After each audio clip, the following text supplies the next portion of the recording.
Hello ladies and gentlemen, my name is RemovableSanity and today I am reviewing Boltgun for the Series X, developed by Auric Digital and published by Focus Entertainment. So what is Boltgun? Boltgun is a 90s style retro first person boomer shooter set in the Warhammer 40K universe. Play a battle-hardened space marine on a perilous mission across the galaxy as they battle against the Chaos Space Marines and Demons of Chaos. The premise is that you are the Imperial Space Marine that has been sent to a planet suspected of heretics that need to be purged. Shoot, shred and slice the worst heretics across the planet in a bid to bring the Emperor's light to all who stand against you. The game boasts a devastating arsenal, a brutal melee attack, visceral combat with a homage to the retro's 90s shooter, but with stylish visuals and a fluid modern FPS gameplay, all set within 3 chapters of about 24 levels. First up is accessibility. With regards to accessibility, there are options for subtitles, and you can remap the buttons for your controller. There is also an accessibilities tab which allows you to turn off or on invulnerability, head bobbing and screen shake. This is ideal for those that may find certain areas difficult due to mobility or visual issues. Next is gameplay. For those not familiar with Warhammer 40K, it is a miniature war game produced by Games Workshop and due to its popularity has been ported its way over to PC and consoles in various iterations for the last 20 years. Now, I've been a Warhammer fan for years and have made various models from the franchise. The biggest issue with Warhammer 40k is that there isn't exactly a swathe of first-person shoot-em-ups, and those that exist are muddled in terms of gamers' reaction. There has been Warhammer 40k Fire Warrior, Space Hulk Deathwing, Necromunda Hired Gun, and finally, most recently, Warhammer 40k Darktide. Most got a mixed reaction, and I'm probably one of the few people who actually like Warhammer 40k Fire Warrior. You see, it takes a knowledgeable team to understand the lore of 40k and translate it well to a fun shooter. And this is where developer Auric Digital have stepped in with their latest attempt. The game has been confirmed to be linked in lore and timescale to the highly underrated third-person Warhammer 40k Space Marine, whose sequel should be out this year.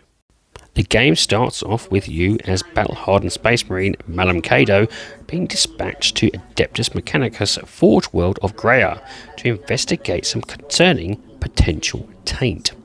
As is always the case, the AdMech have been running experiments that particularly have gone awry and helped the dreaded chaos invade.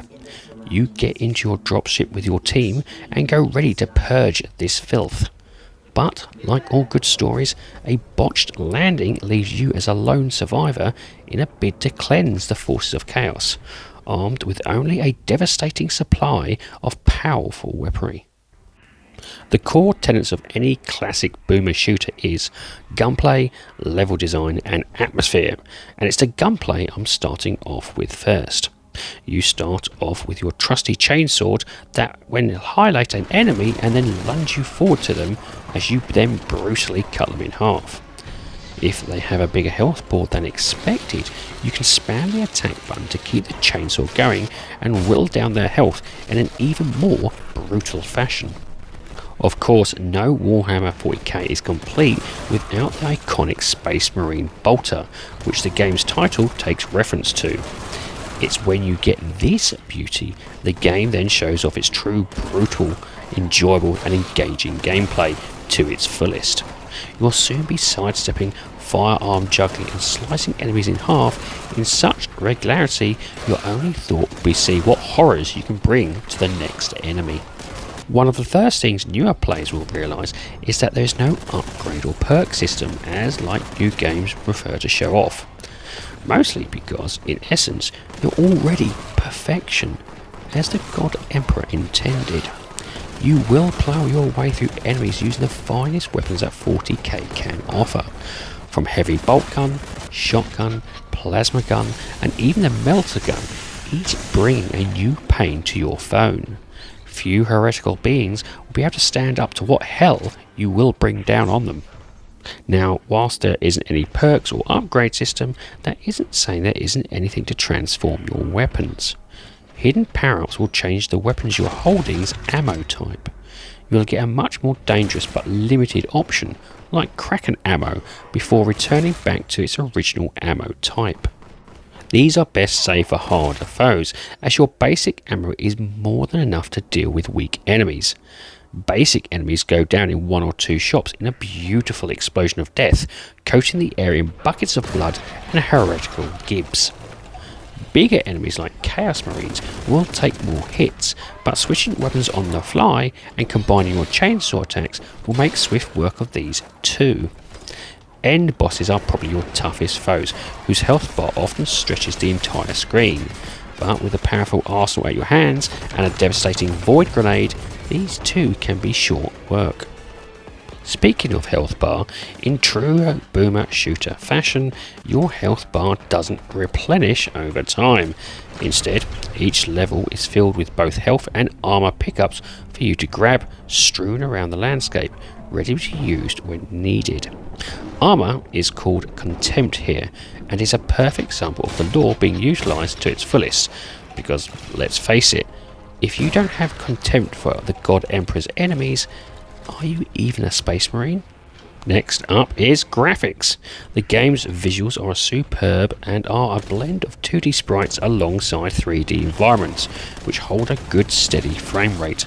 But I did see the odd slowdown in random locations, as it was loading the next section in, but these were far and few.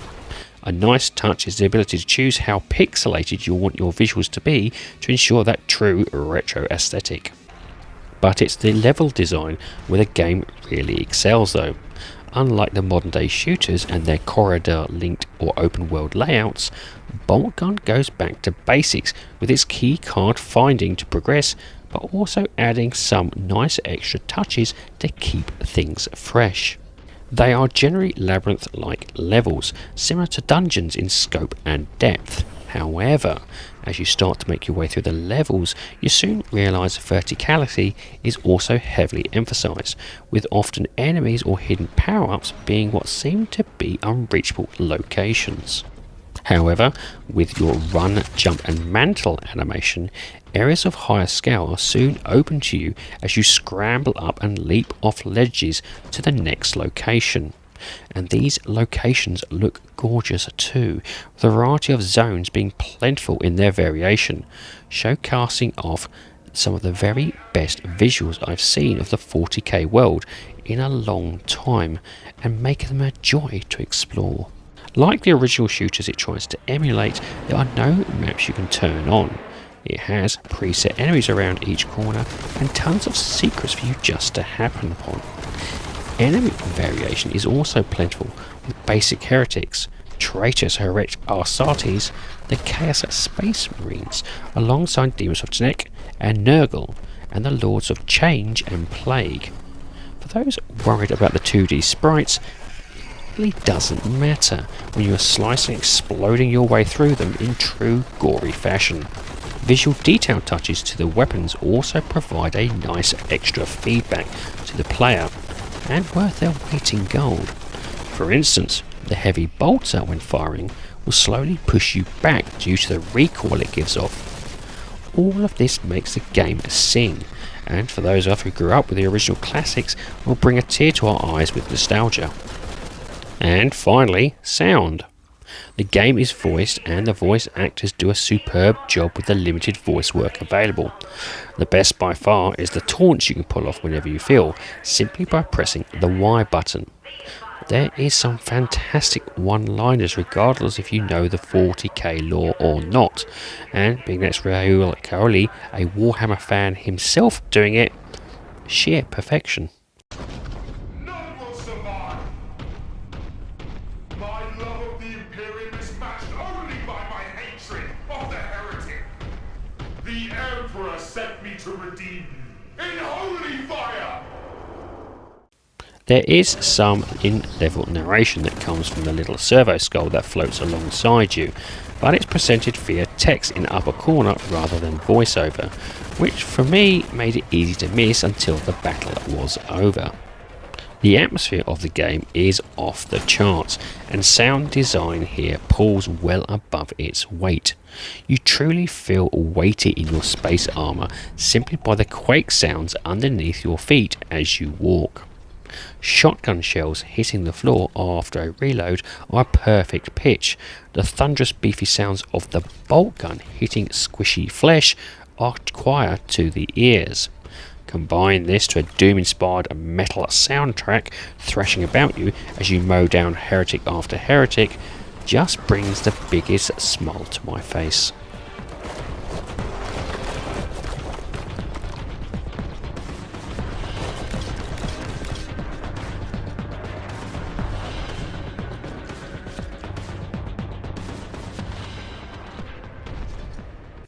And this leads me on to the rating of the game. Now I rate games in order of avoid, on sale, great purchase and must own. My rating for Boltgun is a must own. The best way to describe Boltgun is if Warhammer 40K had a baby with the original Doom. The game wears its influence like a badge of honour with its use of retro visuals.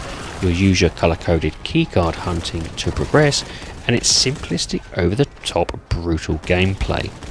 In a world of ever-complex and blending of the shooter genre, it's great to go back to an old-school world of fun and simplicity. Thank Auric Digital for that, as it is glorious. The game is currently priced on Xbox at £17.99 or approximately $22, and depending on your skill and patience would give you about 9+ hours worth of gameplay. With hidden items to find and the game's sense of fun, I can see people playing this over and over again. I really can't recommend this game enough. If you are a retro FPS fan, buy this. If you are a boomer shooter fan, buy this. If you are a Warhammer 40K fan, buy this. I want more of this, and when I'm not playing this, I'm thinking about playing this. Let's hope there is DLC coming, because I so want it. Well, ladies and gentlemen, that's it. I do hope you like this review, and if you do, please like, share and subscribe if you so wish. And if you would like to put some notes or even just a comment in the comment section, I do like reading them. Anyway, have a great time gaming, and I'll see you all again soon.